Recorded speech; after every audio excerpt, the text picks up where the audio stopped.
Bueno, ¿qué tal? ¿Cómo están, compañeros y compañeras? Espero que estén muy bien, que se encuentren bien ustedes y sus familias. Bueno, como acordamos ayer, voy a subir ahora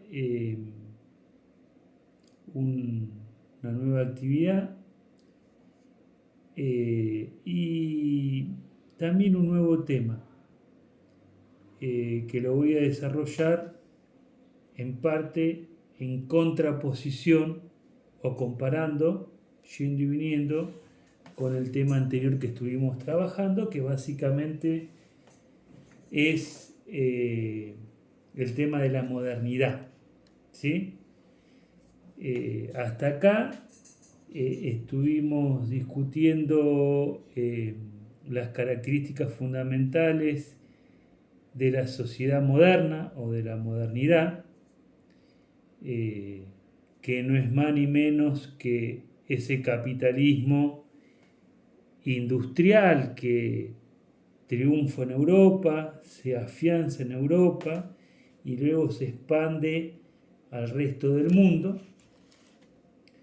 Ese capitalismo industrial también hemos discutido que tuvo ciertas características, tales como el surgimiento de las dos grandes clases sociales de la sociedad moderna, que son la burguesía y el proletariado, un rápido proceso de desarrollo de la industria, es decir, el centro de la actividad económica se traslada del campo, de la actividad agraria, característico de la sociedad feudal, a la industria, a las ciudades. Y con este desplazamiento del eje de la actividad económica del campo a la ciudad, también se produce, y lo hemos discutido, grandes desplazamientos de la población, ¿no? Entonces, también charlamos o discutimos que esta sociedad capitalista, industrial, a la cual llamamos como, o le ponemos el nombre de modernidad, es el resultado de un desarrollo histórico anterior y producto de la crisis del régimen de producción feudal, que como hito o punto de función o como acta de defunción del feudalismo lo ubicamos con la Revolución Francesa. Bueno, en fin, estuvimos hablando del ascenso y el desarrollo del capitalismo industrial, del siglo XIX hasta mediados del siglo XX. Le ponemos como fecha o como corte histórico entre el 1800 y el 1950. ¿Sí? Entonces, este capitalismo industrial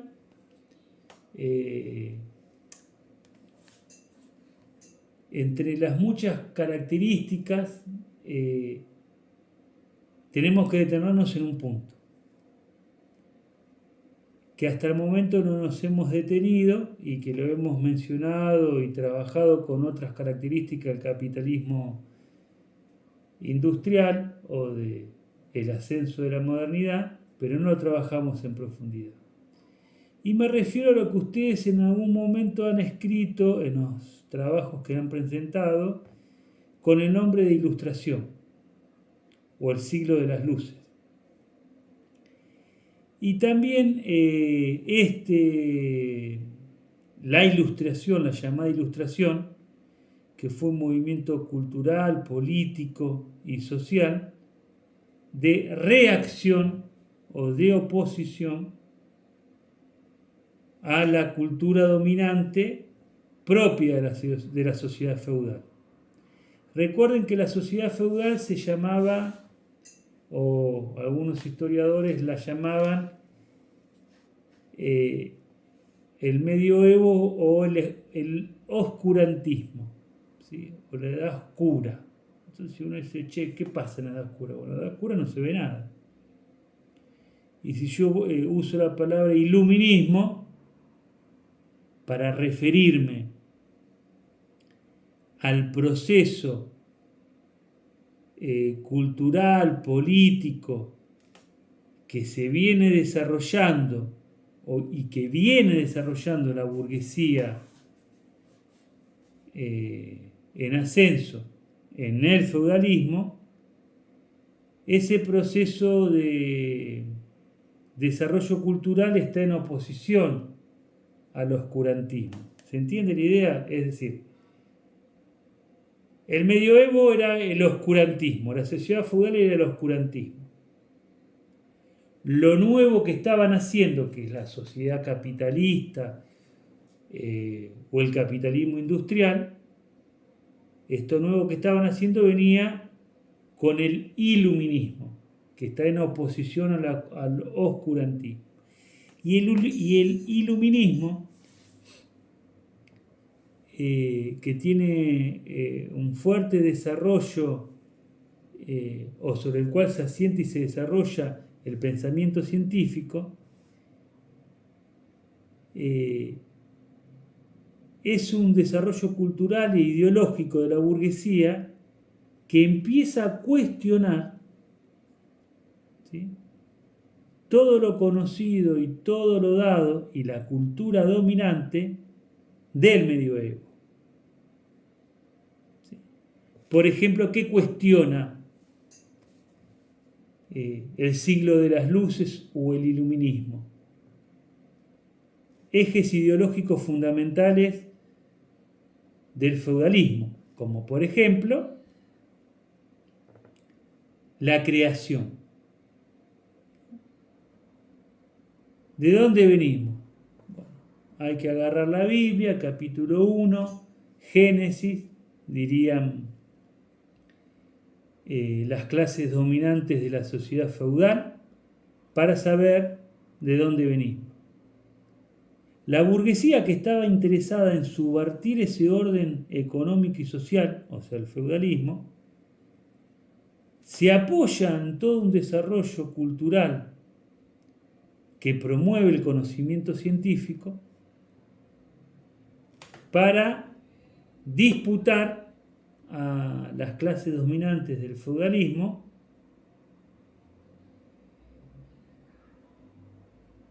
cuestiones centrales en el terreno de la cultura y de las ideas. Bueno, por ejemplo, viene Darwin. Y Darwin plantea, explica y enseña que la especie humana es producto de un desarrollo y de una evolución histórica y de la adaptación, etcétera, etcétera, y desciende de los homínidos. Por lo tanto, Darwin empieza a cuestionar, quiérase o no,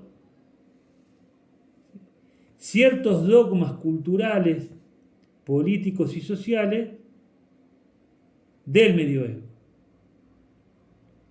Y entonces aparece Galileo Galilei, Newton, Darwin y un montón de pensadores que empiezan a promover y a instalar algo fundamental: la razón y el conocimiento científico tienen que ser la guía del desarrollo de la sociedad. Entonces, este proceso de la Ilustración, como pueden ver, además de ser un proceso de desarrollo del conocimiento y de estructuración de lo que hoy llamamos las ciencias sociales y las ciencias naturales, es un desarrollo y un proceso cultural y político subversivo. ¿Por qué subversivo? Porque ese desarrollo de la cultura y del conocimiento están socavando, destruyendo el statu quo cultural o las ideas preestablecidas y consideradas como verdaderas de la sociedad feudal. Y ese movimiento cultural, político, llamado Ilustración, fue impulsado por la burguesía, que finalmente, como ya explicamos antes, triunfa en forma revolucionaria sobre la vieja sociedad feudal y la aniquila. Y hoy no existe más feudalismo, sino que existe una sociedad capitalista, o vivimos todos nosotros en una sociedad capitalista. Entonces me quiero detener en la cuestión del conocimiento, ¿sí? Entonces empiezan a surgir en ese proceso de transición del feudalismo al capitalismo lo que nosotros hoy conocemos como ciencia y como conocimiento científico. La biología, la física, la química y una poderosa idea muy interesante que dominó toda la época, esta de transición del feudalismo al capitalismo, una poderosa idea que tiene que ver con la idea de la razón. La razón todo lo puede, el conocimiento todo lo puede.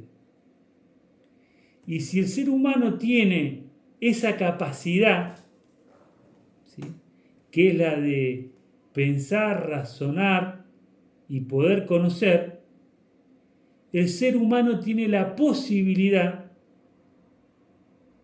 de controlar el mundo.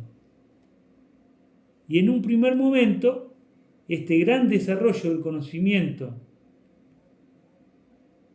de la filosofía del conocimiento, del conocimiento técnico y finalmente de las ciencias naturales, posibilita un mayor control de la especie humana sobre el mundo natural. Entonces, ¿cómo puedo dominar el mundo natural? A través de la razón. Entonces, ¿se puede conocer el mundo de la naturaleza? Claro que sí. No solamente se puede conocer el mundo de la naturaleza, sino que la especie humana, a través del desarrollo del conocimiento científico y por lo tanto de la razón, puede lograr descubrir las leyes del mundo de la naturaleza que explican los fenómenos del mundo de la naturaleza.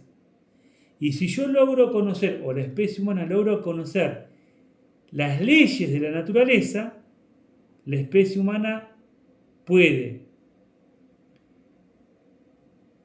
explicar los fenómenos de la naturaleza, ¿sí?, y lo más importante es predecir esos fenómenos del mundo de la naturaleza.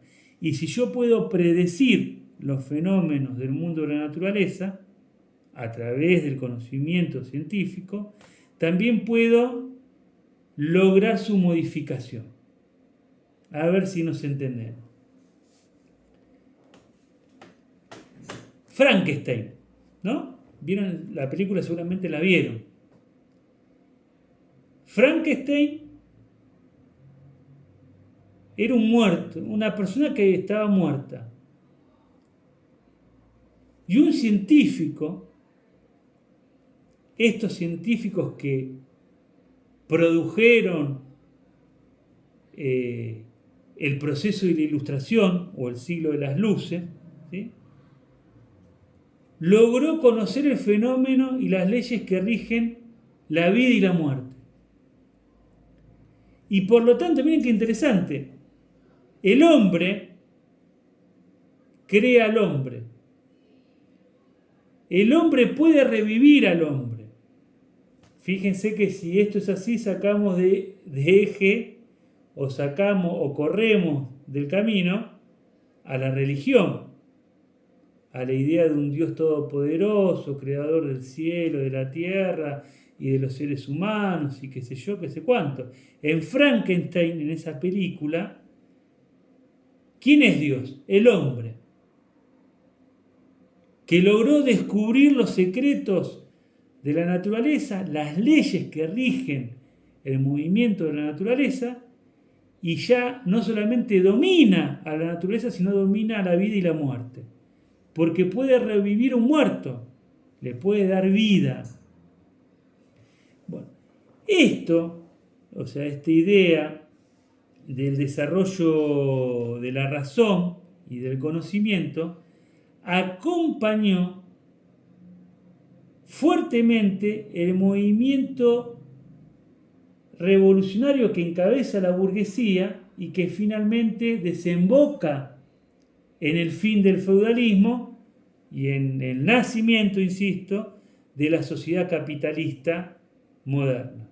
De ese capitalismo industrial con el cual estuvimos trabajando, o sobre sus características, estuvimos trabajando las clases anteriores. Entonces yo acá lo que quiero hacer es reponer esta idea en este proceso de la modernidad, del desarrollo del capitalismo industrial. Quiero reponer la idea del papel que cumple el conocimiento, del papel que cumple la ciencia. Y la ciencia que otorga, si yo conozco, ¿qué otorga? Certezas, seguridades, la posibilidad de modificar el mundo natural y el mundo social. Bien, si nosotros miramos un poco el problema, más específicamente del nacimiento de las ciencias en general, vamos a caer en la cuenta de que las primeras ciencias en desarrollarse son las ciencias naturales, ¿sí? Las ciencias del mundo de la naturaleza. Las ciencias sociales se desarrollan posteriormente, siglo XIX. Y estas ciencias naturales que estaban en pañales, ¿qué dicen? Tenemos que imitar los métodos de investigación de las ciencias naturales, que han logrado grandes progresos. Tales grandes progresos que han creado el ferrocarril, ¿sí? Que han creado la máquina de vapor, o si nos venimos un poquito más para acá, que han creado la aviación, la industria automotriz. El hombre llegó a la luna. ¿Cómo llegamos a la luna? Bueno, por los avances en el proceso de conocimiento de las ciencias naturales. Entonces las ciencias sociales que se estaban desarrollando dicen, tenemos que mirarnos en ese espejo. Y los primeros pensadores sociales que se proponen construir una ciencia de la sociedad son dos franceses que se llaman Saint-Simon y Comte. Y estos franceses que dicen, tenemos que lograr tener la ciencia de la sociedad, dicen, tenemos que crear la física social, haciendo alusión a la física que es propia del campo de las ciencias naturales, ¿no? Entonces, bueno, como las ciencias naturales tienen sus, como el campo de la naturaleza tiene sus ciencias, la física, por nombre, el campo de la sociedad tiene que tener su ciencia. ¿Cómo la llamaron los franceses? Estos dos que dije recién, física social. O sea, está la física de la naturaleza, la ciencia de la naturaleza, y está la física de la sociedad, la ciencia de la sociedad. Y acá de nuevo, en la ciencia de la sociedad, estos autores franceses dicen que el desarrollo de la ciencia y de la técnica y del conocimiento científico va a producir, ¿no? Va a producir un desarrollo y un progreso infinito. ¿De quién? De la sociedad moderna, del capitalismo. Entonces estos autores franceses decían, hay problemas en el sistema capitalista de producción, en esta sociedad nueva que acaba de nacer. Hay problemas. Pero es mejor que la sociedad pasada, que el feudalismo. O sea, no tenemos que volver hacia atrás. tenemos que ir hacia adelante, hacia la idea del progreso. Y estos autores plantean que esa posibilidad del progreso social infinito y de la resolución de todos los problemas que se le van presentando a la sociedad moderna, a la sociedad capitalista, la llave maestra para resolver los problemas lo tiene las ciencias sociales. Y estas ciencias sociales que van a avanzar en el conocimiento de ese mundo social y van a descubrir, por ejemplo, por qué aumenta la pobreza, por qué aumenta la delincuencia, por qué esto, por qué lo otro, cuando avancen en el desarrollo del conocimiento de esas problemáticas, al mismo tiempo de conocer las problemáticas, van a encontrar las posibles soluciones para eliminar todos esos problemas. Entonces, se ve la cuestión esta de la idea de progreso indefinido, de progreso infinito, es decir, que cada día va a ser mejor que el día anterior. Y todo eso gracias ¿a qué? Al desarrollo de la ciencia y la técnica, gracias al desarrollo del conocimiento científico, ¿no? De estas ciencias y técnicas que fueron paridas, le podemos poner por metáfora, o empujadas muy fuertemente por lo que dije anteriormente, que fue el proceso del iluminismo o el siglo de la luz. Bien, entonces,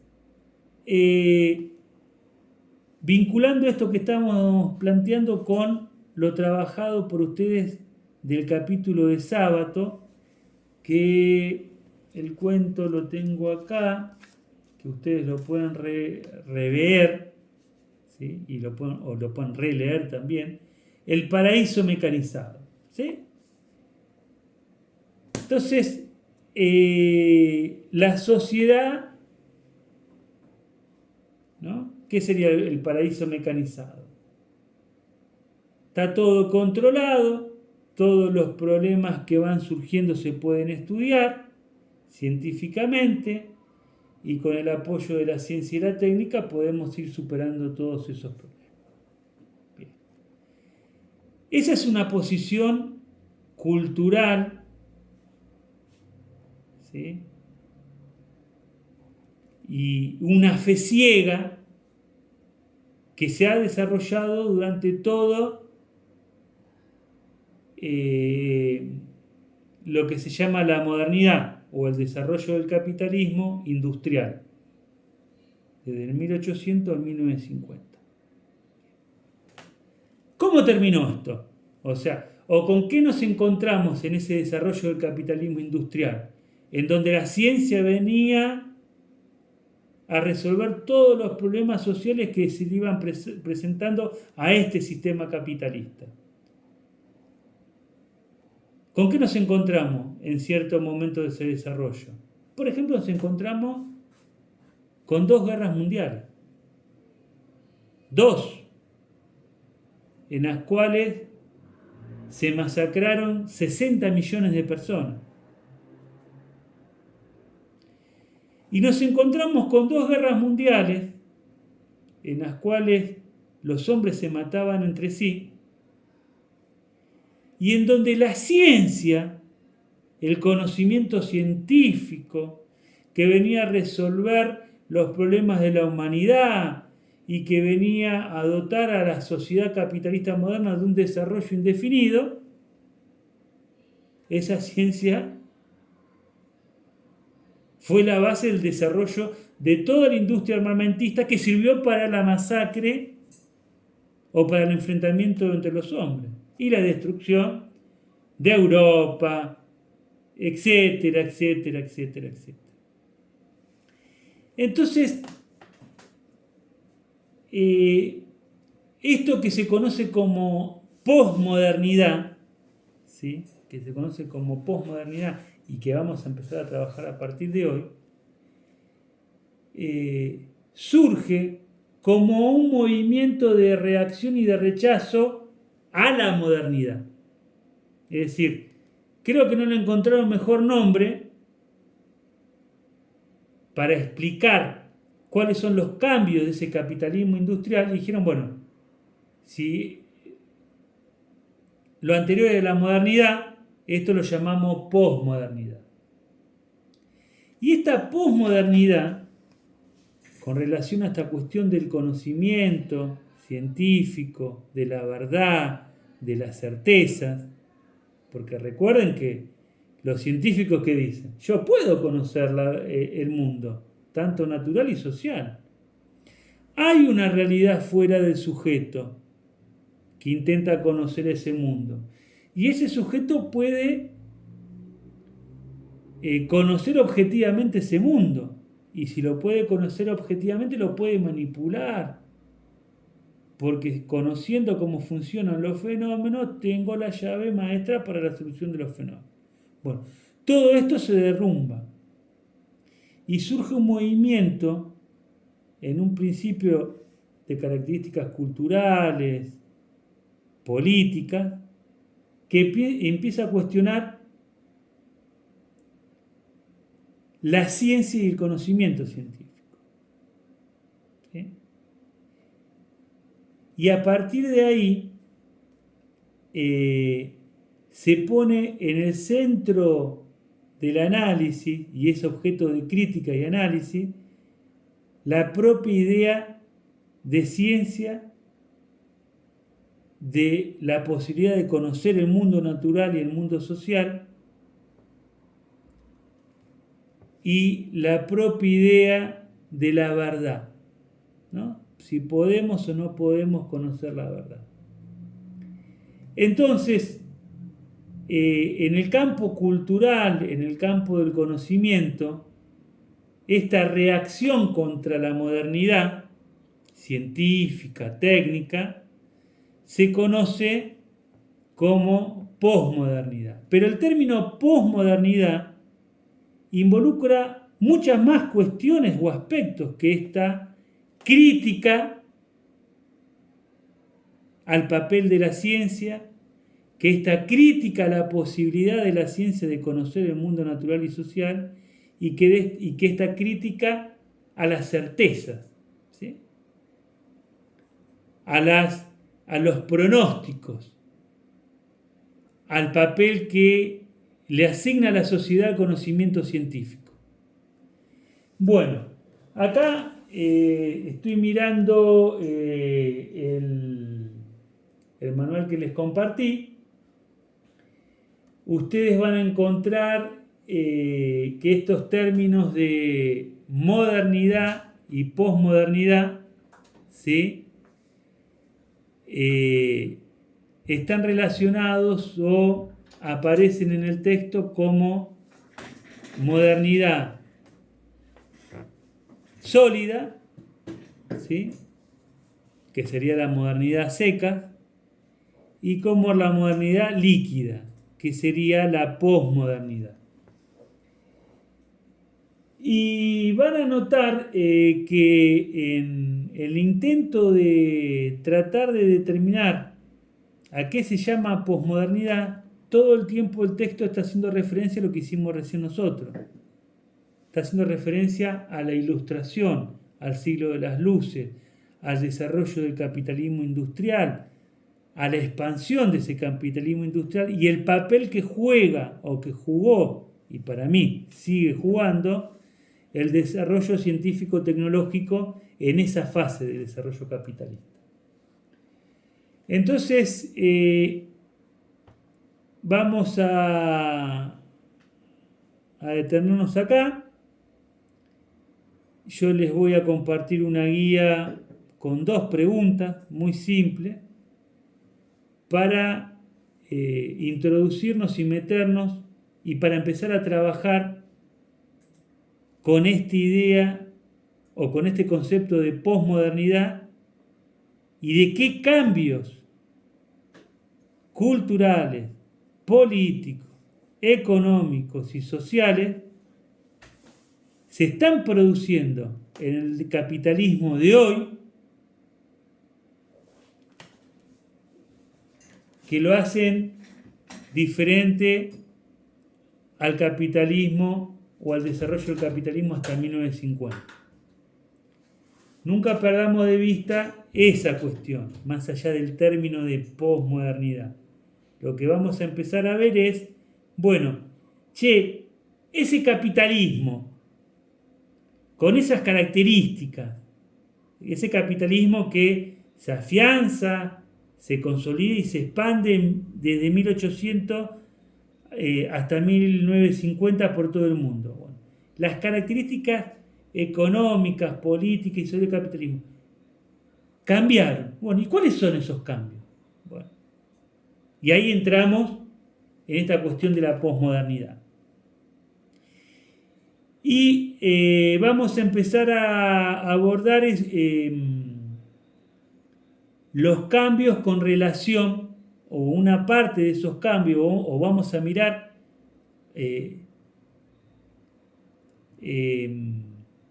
sí, la palabra sería, vamos a mirar algunas dimensiones de esos cambios, y una de las dimensiones va a ser la cuestión del papel de la ciencia, el papel que juega el conocimiento científico, ¿sí? ¿Y qué es la ciencia? Y el cuestionamiento al conocimiento científico o el fuerte cuestionamiento al conocimiento científico propio de la posmodernidad. Es algo muy loco porque extremando las posiciones de la crítica posmoderna a la modernidad, hasta se cuestiona la posibilidad de hacer ciencia y de poder conocer el mundo natural y social, ¿no? Bueno, pero eso va a ser objeto de una clase particular la semana que viene. Bueno, chicos, cortamos acá, les mando la guía con las 2 preguntitas. Ya les informé en el grupo de WhatsApp que ya voy cerrando notas. Y esto que empezamos a trabajar a partir de hoy no entra para el primer cuatrimestre, sino que entra para el segundo cuatrimestre o la evaluación del trabajo de ustedes en el segundo cuatrimestre. Por lo tanto, aquellos compañeros o compañeras que no hicieron nada por el motivo que fuese, no entregaron nada o entregaron poco y nada, como esta actividad que va a ser cortita, la tienen que entregar el viernes que viene, tienen la posibilidad de poder, o una nueva posibilidad, de poder empezar o de ponerse a trabajar, de empezar a trabajar y empezar a entregar los trabajos atrasados.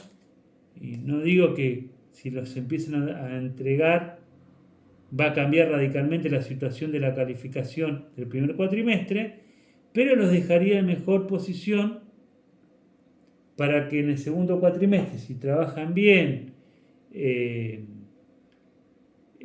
bueno, básicamente si trabajan bien, esa nota del segundo cuatrimestre los ayude a levantar la nota del primer cuatrimestre. Bueno, les mando un saludo y nos estamos viendo la semana que viene. Chao.